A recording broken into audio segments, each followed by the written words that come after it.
안녕하십니까. 오늘 드디어 수련회를 왔습니다. 수련회를 와서 함께 이렇게 교제를 나눕니다. 자, 오늘 주제 강의는 이번 수련회 전체 주제는 다시 복음으로 정했습니다. 수련회 전체는 이제 교제도 하고 찬양도 하고 즐거워하는 그런 모든 모임이지만 그 중에 강의와 특강 이런 관련된 영적인 부분들에 대해서는 복음이라는 주제로 통일을 해보려고 합니다. 물론 찬양에 대한 강의도 있고 다른 강의도 있지만 전반적으로 그런 위치 이제 맞췄어요. 그래서 우리가 이 시간에 복음에 대해서 다시 한번 짚어보는 거예요. 복음에 대해서 교리적 강의를 하려는 게 아니에요. 여러분 복음 다 알잖아요, 그렇죠? 이 복음이 우리가 다시 복음이라 그랬어요. 왜 다시 복음이죠? 여러분 구원 못 받아서 다시 복음 들으란 말 아니거든요. 구원 받았는데 다시 구원 받으란 말 아니거든요. 그런 말이 아니라 우리가 다시금 복음을 기억해 보는 거예요. 우리 삶에서 복음이 차지하는 그 중요성을 다시 생각해 보는 거예요. 우리 마음속에 복음의 중요성을 다시 한번 일깨 오는 거죠. 자, 여러분 먼저 히브리서 2장 3절 말씀을 봅시다. 히브리서 2장 3절 말씀 보시게 되면 중간쯤에 3절이 좀 긴데 중간쯤에 이 구원은 맨 먼저 주께서 말씀하기 시작하신 것이요 그분께 들은 자들에 의해서 우리들에게 확증되었으니라고 말합니다. 맨 처음에 주께서 말씀하기 시작하신 것이요. 그래서 예수님께서 복음을 맨 처음에 말씀하셨어요. 복음이란 말이 뭡니까? 복된 소식, 기쁜 소식, 굿 뉴스라 그러잖아요. 굿 뉴스, 영어로 가스펠 그러게 되는데 가스펠이란 말이 기쁜 소식이란 말이에요. 스펠이란 말이 이제 말, 소식이란 말이고 이제 갓이 이제 여기서 갓은 하나님이라는 의미의 갓이 아니고 굿이라는 말이에요. 그래서 가스펠은 굿 스펠, 굿 뉴스라는 뜻입니다. 그래서 이제 이 굿 뉴스, 굿 타이딩이라고도 표현되는데 이것은 이사야에도 나오고 구약에도 그러니까 복음이라고 표현되지 않았지만은 복된 소식, 기쁜 소식 이런 이제 그 좋은 소식 이런 표현들에 대해서 구약에도 있어요. 다시 말해 복음은 구약에도 있었던 거예요.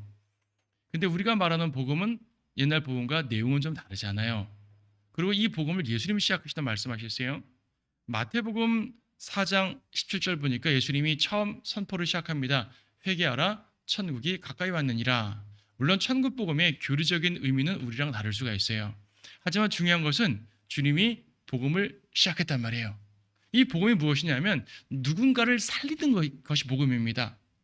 당시의 천국 복음은 이스라엘과 연관된 내용이지만 어쨌든 이스라엘을 살리겠다는 거잖아요. 살리는 거예요. 그래서 마가복음 1장 1절에서는 예수 그리스도의 복음의 시작이라는 표현을 쓰고 있습니다. 마가복음 1장 1절 하나님의 아들 예수 그리스도의 복음의 시작이라. 왜 복음의 시작이라 그랬어요? 마가복음 1장 1절에서 왜 복음의 시작이라 그랬어요? 복음은 결국 예수 그리스도에 의한 내용, 예수 그리스도에 대한 내용, 예수 그리스도를 말하는 내용, 예수 그리스도를 믿는 걸 말하는 거란 말입니다.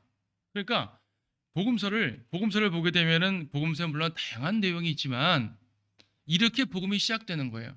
예수님께서 전파하시고 그 전파함으로써 그분이 하나님의 아들이심을 드러내시고 사람들에게 믿게 하시고 죄인들에게 다가가시는 이런 모든 과정을 그분의 공생애를 통해 보여주시고 결과적으로 죽으시고 부활하시면서 생명을 주시는 거잖아요. 그래서 마가복음 1장 15절도 말씀하시기를 그때가 찼고 하나님의 나라가 가까이 왔도다 너희는 회개하고 복음을 믿으라 그랬습니다. 하나님의 나라의 복음을 말하는 거죠. 마태복음에서는 천국 복음을 말했지만 마가복음에서는 하나님의 나라의 복음을 말하는 거예요. 그러니까 결과적으로 주님께서는요 실제적인 왕국과 영적인 왕국을 다 전파하시는 것인데 어쨌든 여기서 말하는 것은 제가 천국 복음, 은혜 복음을 구별해서 말하는 것이 아니에요. 그건 별도로 설명되는 거고 우리는 그 부분은 별도로 다 이미 다뤘어요. 말씀드리는 바는 뭐냐면 예수님께서 누군가를 살리시는 작업을 시작하신단 말이에요. 복음은 그거예요. 복음은 누군가를 살리는 겁니다. 자, 여러분은 살게 됐어요. 여러분은 어떻게 이 자리에 있게 되었습니까? 어떻게 오늘 수련회 왔냐 말이 아니라 어떻게 예수 그리스도를 믿고 구원받게 되었냐는 얘기죠. 어떻게? 복음을 통해서잖아요. 고린도전서 15장에 보게 되면 복음을 통하여 너희가 구원받은 것이라 그랬습니다. 여러분 복음 전할 때 뭐 다른 구절을 갖고 하기도 하지만 고린도전서 15장 갖고 복음 전하실 때 있잖아요. 복음을 통하여 구원받은 것이라. 이 복음이 뭐예요?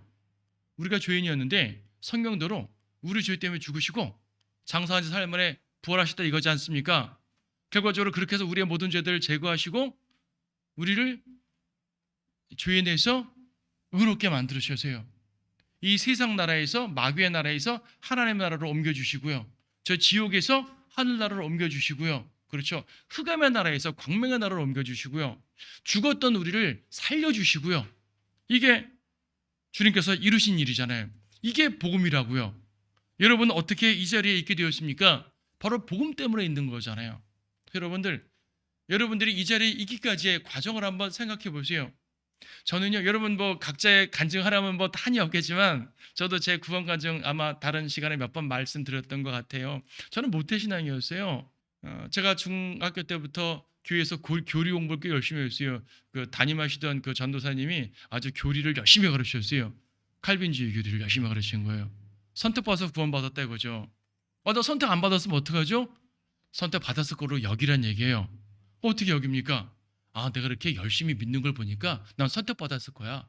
열심히 믿지 않은, 선택받지 않았으면 이렇게 되겠어요? 나중에 타락하면 어떻게 되지? 지옥 가면 어떻게 되지? 어쩔 수 없이 받아들여야지 뭐. 선택인데. 이게 제 삶이에요. 근데 그게 받아들일 수 있나요, 여러분? 모르면 모를까? 관심이 없으면 모를까? 받아들일 수 없잖아요. 이 두려움 가운데 두려움은 억누르고만 자랐던 거죠, 뭐. 진정한 복음을 제대로 듣지 못하고 그런 상태에서 교회 생활 열심히 하고요. 대학생 기독교 단체 전국 대표까지 하고요. 하지만 구원의 확신이 없어서 항상 이런 문제가 있을 때마다 고민하다가 바른 성경을 알고 진리를 알고 나서 칼빈주의가 잘못된 것도 알게 되고 방언하니까 나 구원받았다 하고 생각하기도 했었는데 방언이 잘못된 것도 알게 되니까 구원의 근거가 없잖아요. 칼빈주의가 잘못됐어. 은사주의 잘못됐어. 내 구원을 걸고 있었던 것이 그것인데 이 두 개가 무너져 버렸어요. 나 어떻게 구원받은 거지? 혼자 영접했어요. 혼자. 골방에서 혼자 영접했어요. 물론 영접 기도를 한다고 구원받는단 말 아니거든요. 저의 경우에 확실히 하고 싶어서 어떤 시점을 찾고 싶었었던 것 같아요. 따지고 보게 되면 그 전에 구원받았을 수도 있어요. 예수님이 내 구주이신 것을 분명히 알고 있었고 나를 위해 죽고 부활하신 것을 알고 있었고 그러나 어쨌든 확신이 없었잖아요. 그리고 그 모든 것들을 나를 나되게 한 것은 복음이었단 말이에요. 결과적으로 저는 복음을 통해서 이 자리에 있게 되었습니다. 복음을 통해서 구원받고 복음을 통해서 진리를 알게 되고 복음을 통해서 성장을 하게 되고 이렇게 온 겁니다. 여러분 복음이라는 말을요. 예수 믿고 구원받는데 여기 한정시키지 마세요. 물론 직접적인 복음은 예수 믿고 구원받는 거예요. 예수님 믿고 내 죄를 용서받고 다 사함받고 구원받는 거예요. 이게 복음이에요. 이게 신약적 복음이고 우리가 보통 은혜의 복음이라고 말할 때 그것이 복음의 핵심 맞죠. 하지만 여러분 복음이라는 것이 여러분 구원했다면 딱 영향을 주고 더 이상 관여하지 않던가요? 복음이 여러분의 삶을 주관하지 않던가요? 만약 복음이 여러분의 삶을 주관하지 않는다면 오해하지 마세요. 복음이 우리의 삶을 주관하지 않는다고 우리는 구원받지 않은 것이다. 이런 말 아닙니다. 그렇게 되면 행위 구원되는 거죠. 곤란해요? 여러분들은 믿는 순간 구원받았어요. 꼭 영적 기도라는 요구 관문을 통과하지 않았어도 그래 예수님이 내 죄를 위해 죽으셨고 난 그 사실을 믿고 그분은 하나님의 아들이고 그렇죠? 이런 부활의 기본 개념을 내가 믿고 그분을 주님이라고 고백했으면 구원받은 거예요. 여러분들이 구령할 때 영적 기도를 유도해 주는 것은 도와주는 것이지 영적 기도문을 따라했다고 구원받는 게 아니란 말이죠.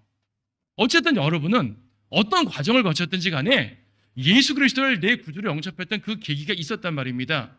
그 계기를 여러분들이 명확하게 기억 못할 수도 있어요. 그럴 수 있어요. 어떻게 생일을 모릅니까? 생일 모를 수도 있죠. 생일 모를 수도 있습니다. 어린아이가 태어나는데 버려졌어요. 생일 모르죠. 몰랄 수 있습니다. 구원받았는데요. 구원받는 순간 그 사실을 잘 명확히 몰랐어요. 중요성을 누가 가르쳐준 사람도 없었다고요. 구원받고 나서 올바른 교회에서 정상적 양육을 받지 않았기 때문에 구원의 확신을 잃어버릴 수도 있는 것이고요. 분명 구원은 제대로 받았는데 올바로 양육받지 못했다면 그 사람은 자기의 죄가 다 용서받은 것도 모를 수도 있어요. 여전히 행위를 의존할 수도 있고요. 구원받은 이후에 잘못된 교리 때문에 틀어질 수도 있다고요. 우리는 그걸 모르기 때문에 다시 복음을 전하겠지만은 그 사람의 영은 거듭났을 거 아니겠어요. 그런데 성장하지 않고 살다 보게 되면은 죽을 때까지 성장하지 않고 살게 되면 어린아이인 채로 휴거되는 거 아니겠습니까? 영적 아이인 채로. 하지만 우리는 그렇지 않단 말입니다. 우리를요, 구원만 시킬 뿐 아니라 성장시키고 이끌고 하는 모든 것들은 다 복음적인 역할인 거예요. 자, 이게 무슨 말인가? 이렇습니다. 여러분, 복음으로 충분하다. 제가 전에 그런 설교를 들은 적이 있었어요. 복음으로 충분합니다. 이 말 오해하지 마세요. 그러면 구원의 복음만 알면 그 다음부터 아무것도 몰라도 된단 말인가? 그런 말 아니에요. 구원파처럼 구원만 하고 더 이상 아무것도 몰라도 되고요. 성경에 더 깊은 진리가 많은데 소위 말하는 향상된 계시라고 말하는 거 다 무시하고 살아도 되는 것이냐? 무천년주의에도 관계없고 재림에 대해서 몰라도 관계없고 그리스도의 성별에 대해서 몰라도 관계없고 교회에 대해서 몰라도 관계없고 그렇단 말 아닙니다. 당연히 성장해야 돼요. 그런데 그런 모든 성장 과정이 다 복음으로 인한 것이라는 사실을 알게 되는 거예요. 여러분을 여러분의 이 위치까지 있게 한 것은 사실 복음입니다. 자, 여러분 골로새서 말씀 잡고 보세요. 골로새서 말씀. 골로새서 1장 말씀 보십시오. 구원의 복음 자체를 말할 때는요, 고린도전서 15장이나 요한복음 이런 로마서 등을 통해서 교리를 잡죠. 하지만 복음으로 인한 삶을 말할 때는요, 골로새서만큼 확실한 내용이 없어요. 그래서 골로새서를 여러분들이 묵상해 가면서 복음으로 인한 삶에 대해서 한번 생각해 볼 필요가 있습니다. 골로새서 1장 5절 말씀 보게 되면 앞에서부터 읽어볼까요? 하나님의 뜻에 따라 예수 그리스도의 사도된 바울과 우리 형제 디모데는 골로새에 있는 그리스도 안의 성도들과 신실한 형제들에게 편지하노니 하나님 우리 아버지와 주 예수 그리스도로부터 은혜와 평강이 너희에게 있을지어다.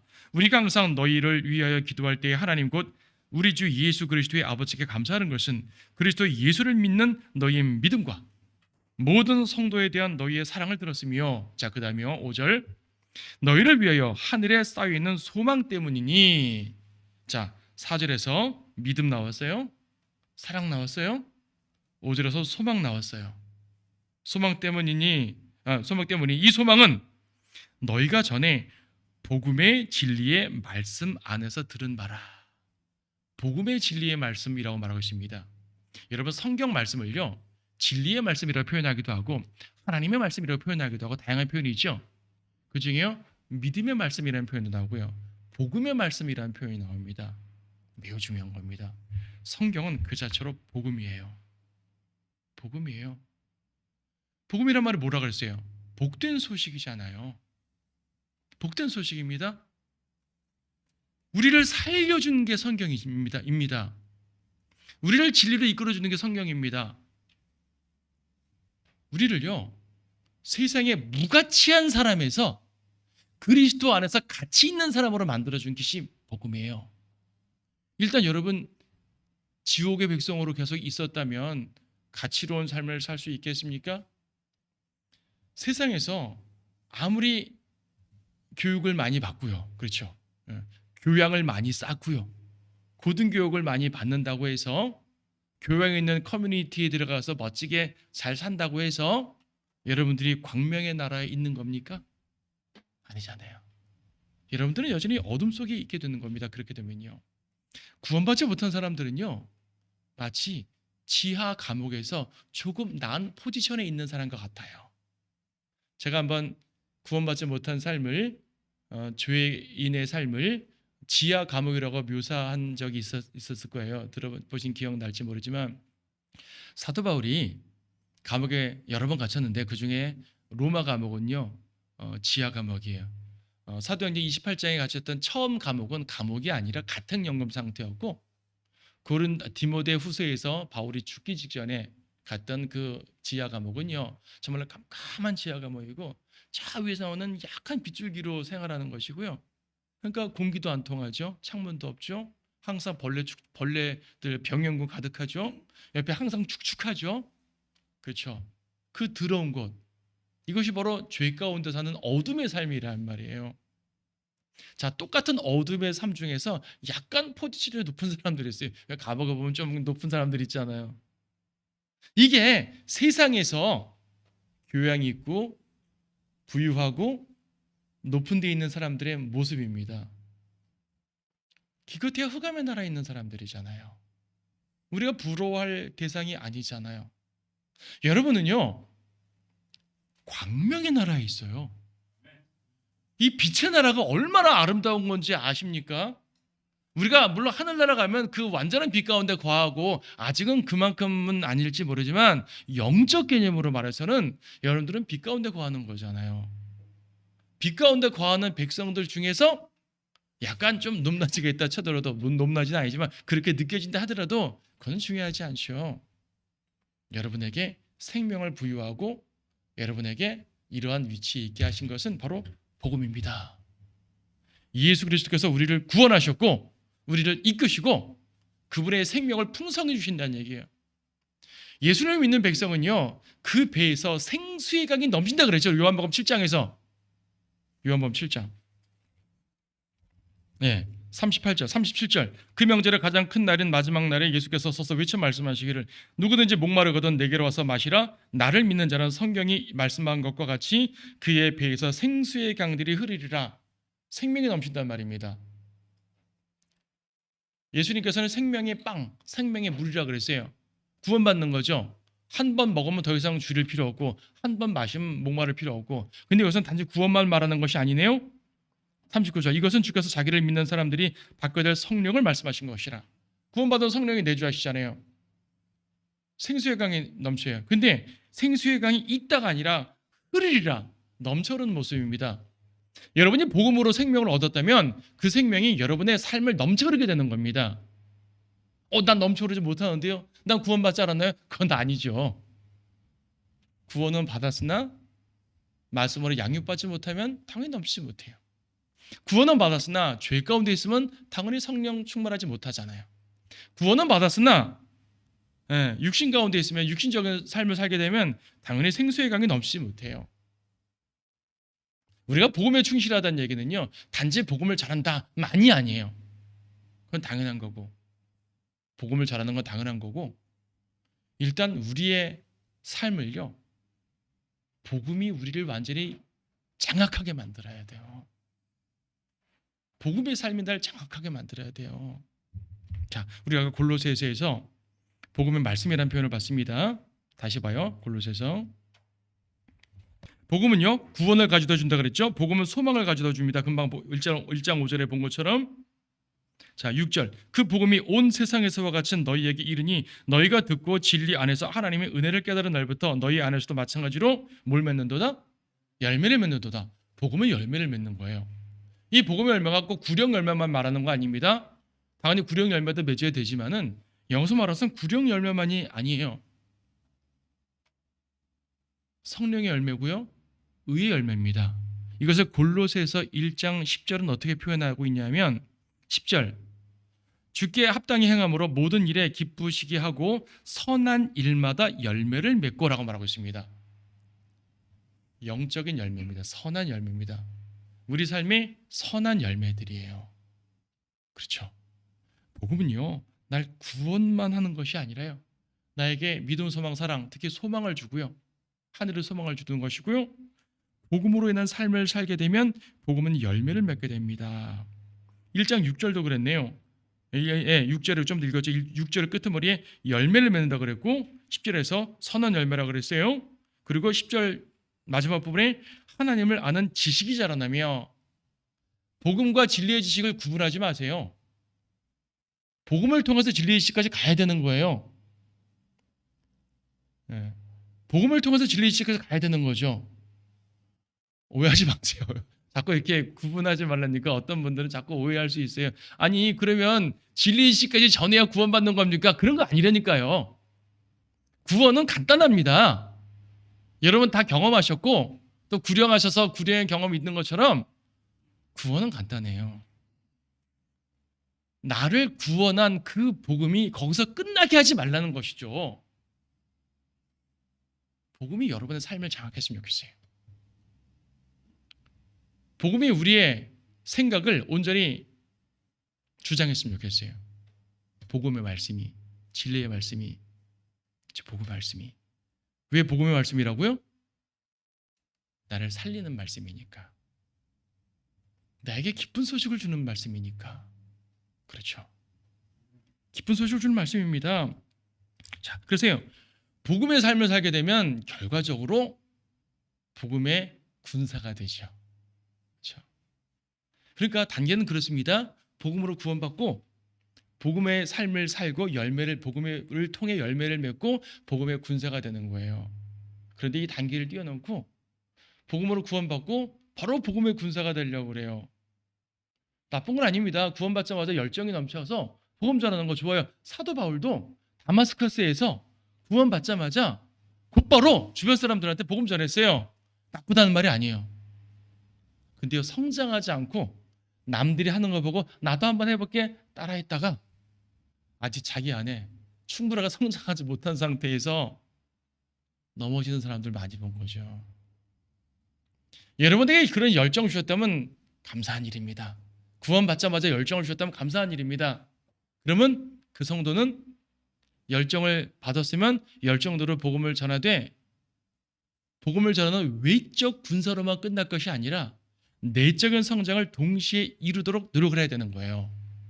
순서는 복음으로 구원받고 복음으로 성장하고 복음으로 열매 맺고 복음으로 군사가 되는 것이거든요. 이 단계를 좀 뛰어넘고 몇 명 구령했다고 남들 설교하는데 따라다니면서 거리 설교 방법 배워서 막 외쳤다고 해가지고 그 사람이 훌륭한 군사 됐다고 말할 수 없는 겁니다. 내적 성장이 안 되면 안 되는 거예요. 어쨌든 내적 성장이 됐어요. 제가 설명드렸으니까 됐습니다. 그 복음의 일꾼이 되니까 골로새서 1장 23절에서 만일 너희가 자리 잡고 정착된 믿음 안에 계속 있으면 복음의 소망이 떠나지 아니하면 그러하리라. 이것은 너희가 들었고 하늘 아래에 있는 모든 피조물에게 전파된 것이니 나 바울은 이 복음의 일꾼이 되었노라. 사도 바울은 자신이 복음의 일꾼 되었다는 말을 상당히 많이 하잖아요. 자, 사도 바울처럼 많은 지식을 안 사람이 어디 있겠어요? 영적 지식을요. 사도 바울은 하늘까지 올라갔다 왔잖아요. 셋째 하늘까지 올라갔다 왔습니다. 하늘의 모든 것들을 봤어요. 여러분들은 계시록 공부도 했고 성경에 다양한 공부도 해가지고요. 성경의 역사와 이 다양한 이런 그 교리와 그렇죠, 교회론, 조직신학, 이 그 다양한 재림 많이 공부했습니다. 전신단주의가 어쩌고 휴거지림 어쩌고 많이 알아요. 여러분 지식이 성장했네요. 맨날 구원만 얘기할 것이 아니라 성장하여서 더 많은 것들을 하고 있습니다. 성경에는 구원만 말하는 것이 아니라 다양한 말씀이 있으니까 다양한 것을 알고 전파해야 되는 건 맞죠. 하지만요, 우리보다 바울이 조금 알았을까요? 근데 바울은요, 항상 자신을 복음의 일꾼이라고 말했습니다. 그렇게 향상된 계시를 많이 알았던 바울도 다른 모든 것보다 제일 중요한 것은 복음이다 라고 말하는 거예요. 여러분은 복음의 일꾼이 되셔야 됩니다. 여러분의 삶을 주관하는 것이 어떤 영적 지식, 어떤 그 교리적 지식이었다면 이제는 거기서 다시 한번 내 구원부터 들어가가지고요, 영적 삶부터 삶부터 들어가가지고요, 나를 새롭게 한 것이 바로 이것이었구나. 다시 한번 그 복음의 감격이 취해봤으면 좋겠는 거예요. 여러분 이 수련회 기간 동안에 형제자매들 교제할 때 물론 다른 교제도 많이 하겠지만 구원관정 다시 한번 해봤으면 좋겠어요. 구원관정 가지고 상대방 막 그 캠을 물으려고 하는 것이 아니라요, 그 기쁨을 한번 나눠봤으면 좋겠어요. 정말 내가 구원받을 때 이런 기쁨이 있었는데 그 감격. 어떤 분은 구원받을 때는 큰 기쁨이 없을 수도 있습니다. 옆에서 막 이끄니까 이끄는 데 따라가서 예수님 영접할 수도 있어요. 하지만 그 사람은 그 이후에 어느 순간 하나님의 말씀을 통해서 날 구원한 주님이 이렇게 위대한 분이었구나, 어떤 깨달은 순간이 있었을 거예요. 그 기쁨, 그 복음이 나를 강력하게 이끌었던 그 경험들을 되새겨봤으면 좋겠어요. 그래서 다시 복음입니다. 다시 복음 전하자는 말이 아니라 다시 나를 변화시켰던 복음을 기억해보자는 얘기예요. 복음은 우리를 일꾼으로 만듭니다. 그래서요, 모든 진리의 지식은요, 복음 안에서 주어지게 되어 있어요. 여러분은 복음 안에서 자라나야 됩니다. 복음의 말씀으로 자라나야 됩니다. 다시 말씀드리거니와 복음이라고 해가지고요, 오해하지 마세요. 은혜의 복음과 천국 복음은 다르고 교리적인 구분은 당연히 해야 됩니다. 그러나 주님이 살리기 위해서 복음을 주셨고 나를 구원하셨다는 이 사실, 이 명백한 사실에 집중해 봤으면 좋겠다는 얘기예요. 자, 그러면 복음의 일꾼도 되고 복음으로 자라나고 쭉 설명드렸는데 결과적으로 복음이 가리키는 분은 누굽니까? 예수 그리스도시잖아요. 예수 그리스도. 우리는 예수님을 전하는 겁니다. 예수님을 따라가는 겁니다. 예수님처럼 행하려고 하는 겁니다.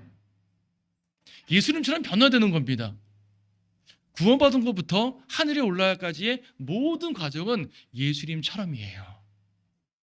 예수님을 따르는 거죠. 그렇죠.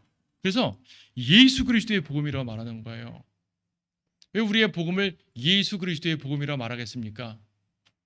그리스도의 복음, 그리스도가 핵심이기 때문이에요. 제가 다시 여러 번 말씀드렸죠. 이 우리가 믿는 복음을 다양한 표현이 있다고요. 은혜의 복음이라 불러도 되고요, 하나님의 복음이라고 불러도 되고요, 다양하게 불러도 돼요. 천국 복음은 다르지만 은혜의 복음, 하나님의 복음, 그리스도의 복음. 근데 그 중에 가장 많이 나오는 말이 뭐라 그랬어요? 그리스도의 복음. 은혜의 복음은 딱 한 번 나와요. 사도행전 20장에. 하나님의 이제 그리스도의 복음이라는 말은 11번 나온단 말이에요. 마가복음까지 하면 12번 나와요. 그리스도의 복음. 왜 그렇다고요? 이 복음의 핵심이 그리스도이기 때문에. 여러분, 그리스도를 어떻게 전했어요? 복음 전파할 때 그리스도를 어떻게 전했어요? 예수님이 하나님이시라고 전했잖아요. 하나님의 아들. 하나님의 아들이란 말과 하나님이란 말은 같은 말입니다. 어떤 분들은 하나님의 아들이라고 전하면 안 된대요. 우리 교회 전도지가 예수님을 하나님의 아들이라고 써있더니 그걸 보고 전도지가 제대로 안 돼 있습니다.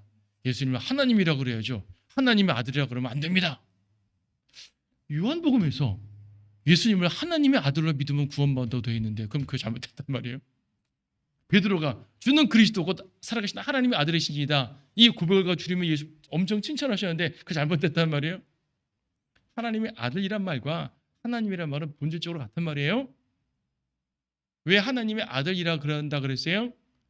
하나님이신 그분이 인간으로 태어났으니까 아들이라 그러는 거예요. 하나님이 그냥 하늘에서 형상이고 뿅 내려왔으면 하나님의 아들이라고 안 그래요.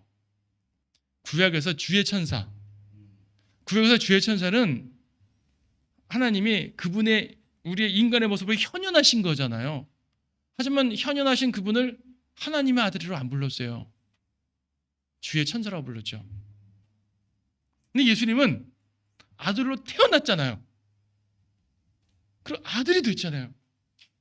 그래서 하나님 아들 그러는 거예요. 하지만 그의 본질은 하나님이죠.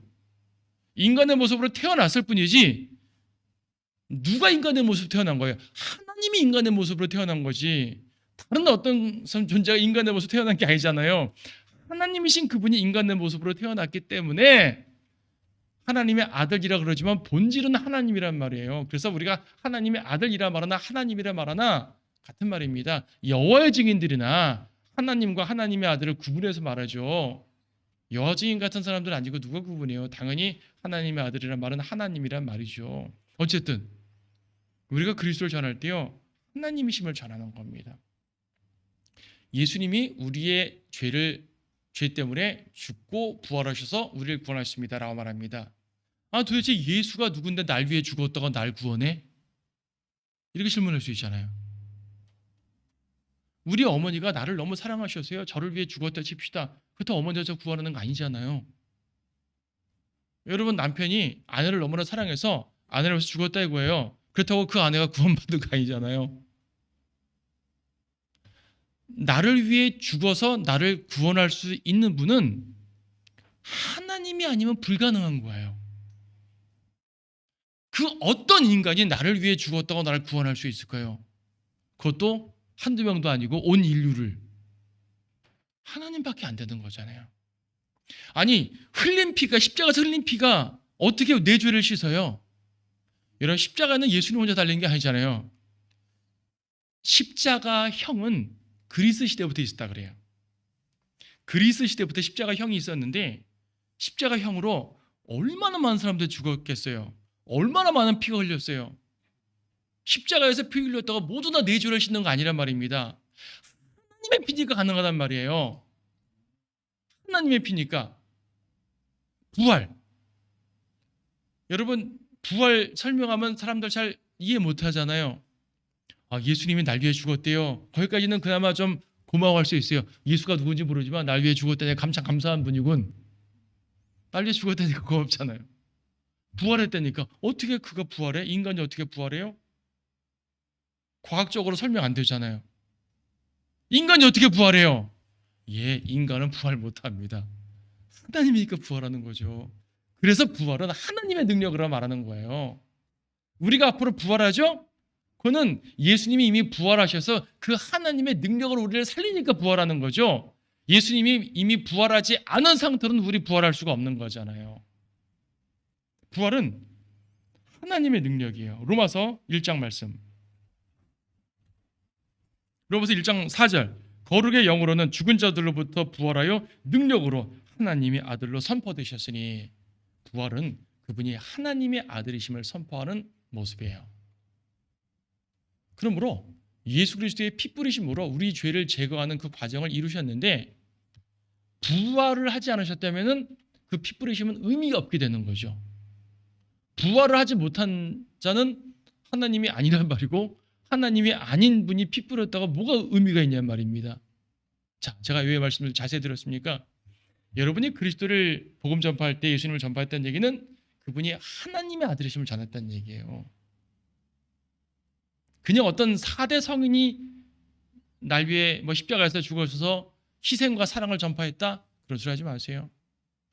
불교의 중도 예수님이 십자가에서 희생한 훌륭한 사람이라고 말해요.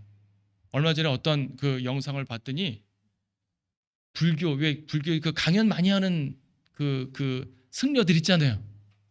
그 중에 한 사람이 누가 기독교인이 질문했나 봐요. 하면서 예수 그리스도가 왜 죽었습니까? 많은 사람에서 십자가에서 희생한 아주 훌륭한 죽음 아닙니까? 라고 불교 승려가 말하고 있어요. 남들이 보게 되면 목사 설교인 줄 알아요. 왜 목사 설교인 줄 아는 줄 아세요? 수많은 목사들이 그 정도로만 예수님을 전한단 말이에요. 우리를 위해 희생한 훌륭한 분, 감사한 분. 감사하죠. 그분이 하나님의 아들이라는 것은 그 불교 중이 알겠어요? 그분이 하나님의 아들로서 죽었다는 거 알게 되면 불교 중 안 하죠. 그렇죠? 훌륭한 분이 아니라 하나님이란 말이에요. 그래서 그리스도의 복음이란 말은요, 그분이 하나님이심을 아주 강력하게 믿고 강력하게 전하는 거예요. 그분이 하나님이신데, 하나님이신 그분이 나를 위해 죽으셨는데, 나를 위해 죽으신 그분의 보혈로 내 죄를 씻으셨는데, 그렇게 해서 나를 거룩하게 만드시고 나를 의롭게 만드시고 선하게 이끄시는데, 내가 그 복음에 따라서 그분의 발자취를 따르지 않을 이유가 어디 있겠습니까? 그래서 여러분들, 십자가를 지고 주님을 따르는 모습, 선한 열매를 맺는 모습, 성령의 열매를 맺고 성령 충만한 모습, 우리 하늘을 소망하고 제 이름을 소망하고 서로 사랑하는 이런 모든 모습을요, 복음이라는 단어 속에서 기억해 보세요. 그렇다면 우리가 받은 복음이 얼마나 위대한지 알게 되는 거예요. 예수님은 바로 그 복음을 위해서 오신 것이고 그 복음을 전하신 것이고, 교리적 상황은 별도로 설명해야 되겠지만 그 본질을 말하는 거예요. 사도 바울은 그래서 자신을 복음의 일꾼이라고 말한 것이고, 우리에게도 복음을 전하라고 말한 것이고, 그리스도의 훌륭한 군사가 되라는 말은요, 복음 전파자가 되라는 말입니다. 그냥 기계적으로 전도지 나눠주면서 말만 하란 말이 아니라 이 복음의 충만함을 내 안에서 느끼고 기뻐하는 가운데서 전해야 되는 거죠. 여러분, 이 짧은 시간에 예수 그리스도의 복음에 대해서 다시 한번 깊이 생각했으면 좋겠어요. 그 교리적 설명도 중요하지만 나를 변화시킨 이 복음의 위대함을 다시 한번 깊이 기억하는 시간 됐으면 좋겠습니다.